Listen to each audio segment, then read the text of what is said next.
What is up, college football fans? What is up, Clemson Tiger fans? Happy Sunday. You guys know what I say. Every day above ground is a great day as far as I'm concerned, and every day is a great day to be a Clemson Tiger. Don't judge me because I've already got my Christmas tree up. All right, I had to put it up. And also, 'tis the season to be jolly. Unfortunately, I just spent 15 minutes recording this video, and I realized that I never pushed record on my phone. So for round two of the State of the Fan Address Week 12, hi, I'm your host, Pigskin Pete. Look, Clemson goes on the road on Friday night, gets their fifth win of the season, one win away from punching their ticket to the Pop-Tart Bowl. Sounds like a lot of fun, doesn't it? Yes. I guess I'm supposed to be happy about this win, and I am. Believe me, I would much rather watch Clemson win a football game, especially on the road against a ranked team, than I would watch them lose a game. But unfortunately, I actually watched the game, as a lot of you did. Back to the bowl thing real quick. So they need one more win to punch their ticket to whatever bowl, low-level bowl there is. And obviously, I would like to see that for the seniors, give them one more time to suit up with their brothers and play a game. I know in the world we live in today, the CFP world, all any team wants to do is make the playoffs. Anything other than that is a massive disappointment to them. I'm old enough, and a lot of you are old enough to remember when that wasn't the case. Sometimes just making it to a postseason game at all would be considered a success. Now, I am not saying that Clemson going 6-6 is somehow some kind of success, if they even go 6-6. It's been a massive disappointment every year. There's really no way to sugarcoat it. But I would like to see them finish the season out strongly, and of course beat Furman this week, and then we got South Carolina to end the year.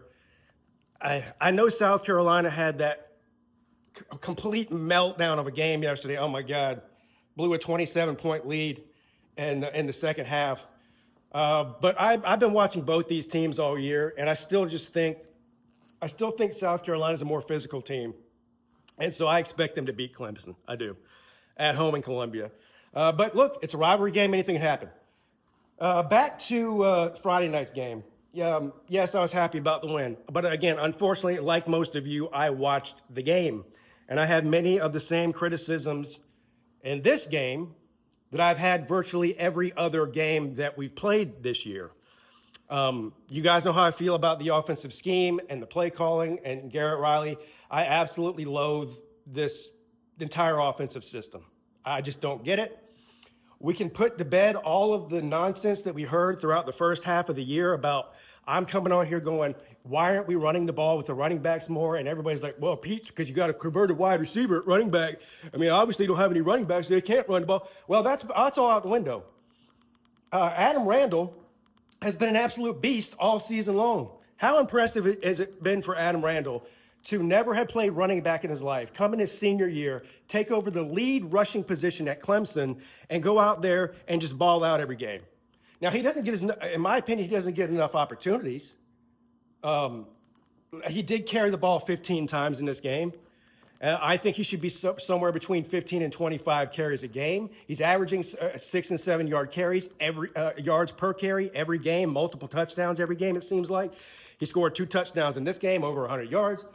Then you also have Gideon Davidson, the freshman, who every time he's come in the games that he's played in, plays well. And he played well again on Friday night. Problem was, they only let him carry the ball 4 times. He carried the ball 4 times, excuse me, for 24 yards. So I'm not a mathematician, but that's 6 yards per carry. So in my estimation, you've got 2 capable running backs, and you've got a quarterback who's a mess. Utilize your running backs. And I think Randall should be getting between 15 and 25 carries a game. Davidson should be getting between 10 and 15 carries a game. But no, they don't want to do that. Also, and maybe more importantly, these trick plays have been a disaster, especially down on the goal line situation. Clemson is terrible on third down. I mean, terrible on third down. They were, what were they? Less than 5% or something on Friday night on third down. They're terrible on third down, and they're terrible inside like the 5 and 10 yard line. deep in the red zone. Their play calling and execution is just terrible down there. But one thing they love to do is bring in defensive lineman Peter Woods and let him carry the ball because Christian Wilkins made it look good back in 2016. Problem is everybody in the stadium knows what you're going to do when you bring him out there, and it worked one time and it hasn't worked since.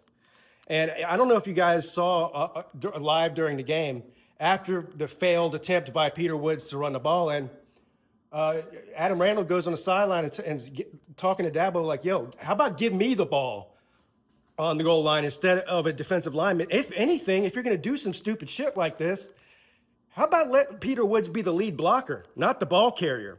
But I digress. The Garrett Riley thing just blows my mind. And I know a lot of people have been debating with me or arguing with me over the years, over the season, when I complain about Garrett Riley and his system. And they're like, oh, Pete, you didn't play college football. How would you know what you're talking about? I mean, you have no idea what you're saying. All right, well, guess what? I follow a bunch of former Clemson players. And I'm not talking about 40 years ago players. I'm talking about players that played under Dabo Swinney or for Dabo Swinney that went on to the NFL and whatnot. And they agree with me. During the game, after the game, they're tweeting out going, what kind of offensive play calling is this? Why are they not letting the running backs run the ball more? Why are you putting every game, in the hands of Happy Feet McGee, Cade Klubnik? Cade Klubnik is a fourth-year quarterback who looks like a freshman. His fundamentals are terrible. His pocket presence is terrible. The way that he navigates the pocket is terrible. He's got happy feet at the first sign of pressure. He never plants his feet when he throws it. He's always off balance. At the first sign of pressure, he freaks out and either takes off running. A lot of times he runs backwards, which go figure that one out. And then what he immediately does is look for his check down, and he'll either run it or try to check it down. And a lot of times he can't even make that check down throw. He throws it in the dirt because he's freaking out. He's getting chased by a defensive lineman or a linebacker or something. The difference between him and Vizina, when we saw Vizina start the one game, he didn't have happy feet. That was probably the thing that impressed me the most about Vizina, as he stood in there. He slid around the pocket. He stepped up in the pocket when pressure came. He looked cool as a cucumber. He did not look anything like what Cade Klubnik looks like back there. And look, Cade Klubnik's got a world-class arm, and he can make NFL throws. But if you go back and watch some of the big-time plays over the season, some of the big-time throws and catches, a lot of those are 50-50 balls. And you've got Bryant Wesco or Antonio Williams that just goes up and makes an amazing play, or TJ Moore. But that's not really on Cade. So, look, the blind – look, this is the reason that the players love Dabo Swinney, right, is because he's loyal to a fault. This is Cade Klubnik, a senior. He's been riding with Cade Klubnik and all the criticism over the years with him. They've had their highs. They had their lows, mostly lows. He's got a couple games left. There's just no way he's going to bench Cade Klubnik. Even though right now, especially going into Columbia and South Carolina, I think that Vizina gives you a better chance to win in Columbia than Klubnik does. That's just my opinion. But, this whole, he's our starter, and we're going to stick with him no matter what. Even if he's hurt, which he's been hurt for 3 weeks. He's visibly limping. I guess maybe he looked a little bit more mobile in this past game than he did in previous games. So maybe by the South Carolina game, he'll be 100%. But anyway, defensively, more of the same. Boy, Khalil Barnes, I know he's hurting. He just got absolutely trucked 3 or 4 times in that game. I'm talking about just ran over, like he got hit by a bulldozer or something. But tackling is a major problem. Coverage is still a major problem. Look, Louisville missed 2 field goals and an extra point. It really looked like nobody wanted to win this. Like in the third quarter, both teams were playing so bad that it looked like both of them were actually trying to lose the game. And it just came down to who wanted to lose the game more. And at the end of the day, Louisville wanted to lose the game more because they couldn't make a kick. The kicker misses an extra point, doink. Then he misses a field goal. Then they take him out and put the second-string kicker in. He comes in. All he needs is a field goal to take the lead late in the game. He misses the field goal. So Clemson, look, I'll give it to them. They never quit, and they played hard and all that stuff. That's great. But boy, they got lucky to win this game, man. They got lucky to win this game. But yeah, still major problems with tackling, still major problems in coverage.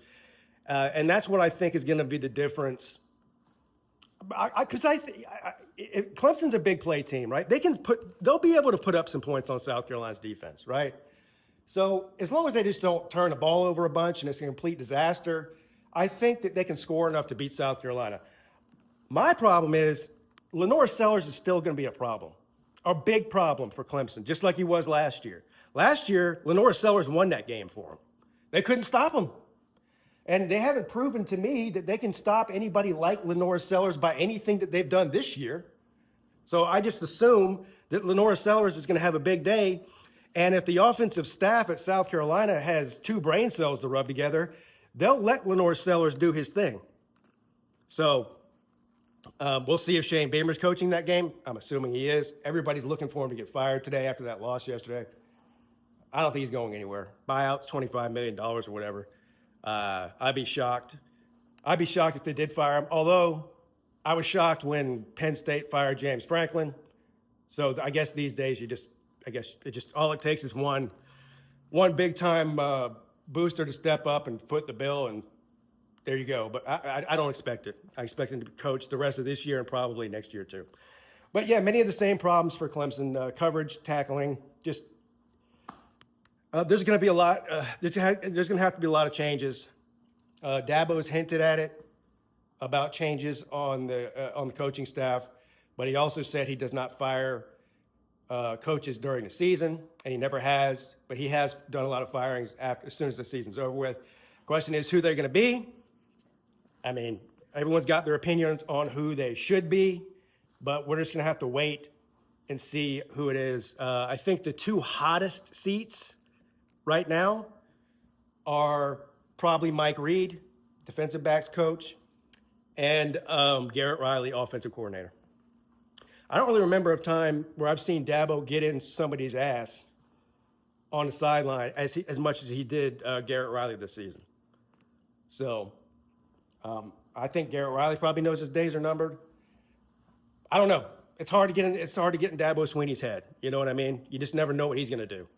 But anyway, that's going to conclude this episode of State of the Fan Address. Make sure you guys hit the like button, comment, subscribe, hype, all that good stuff. You guys know the deal. More importantly, comment.